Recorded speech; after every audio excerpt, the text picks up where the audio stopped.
કર્યા. સવારે વેલા 4 વાગે પાટું મારી ઉભો કરતો, 4 વાગે ઉભો થતો, હાલતો થતો તો ભાઈ નહોતું મેં કીધું મને થાક લાગે છે, મને ભૂખ લાગી છે, એક પણ ફરિયાદ કર્યા વગર તારા ઘરના કામ કર્યા હતા ભાઈ.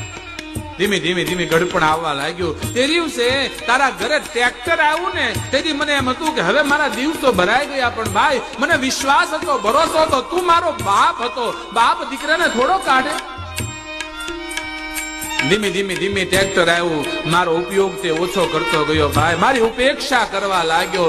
મને થયું કે હશે મારા નસીબ, પણ ભલે જે મળે કોળી મુઠ્ઠી ખાય, તારા ઘરમાં પ્રાણ છોડવા હતા મારે.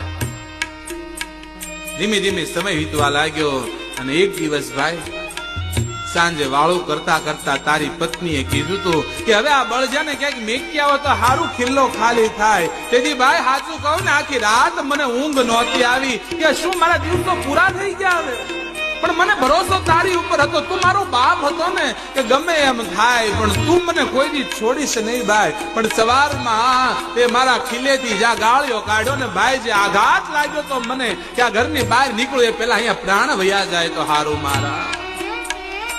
એક પણ વખત મારો વિચાર ન કર્યો શું થશે મારું, કોણ રાખશે, શું ખાવા મળશે. તે ગામને બીજા ગામને પાદર આવીને મને છોડી મૂક્યો ભાઈ. ખેડૂત કહે કે શું કરવું, વ્યવસ્થા હતી નહીં, મોળા વરહ હતા, નીડ નહોતી, છોડવા સિવાય કોઈ રસ્તો નહોતો.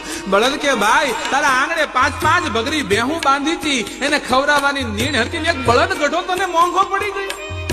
એ બગરી બેહું નો ઓગા નાખ્યો હોત ને તોય મારી જિંદગી જીવી લેત, પણ ભાઈ મેં આખી જિંદગી નીતિથી કામ કર્યું અને તે હવે મને કાઢી મૂક્યો ને. હું નીકળું તો કોઈ મને એમ કે જો રેઢિયાર બળદ જાય, રેઢિયાર બળદ જાય ભાઈ.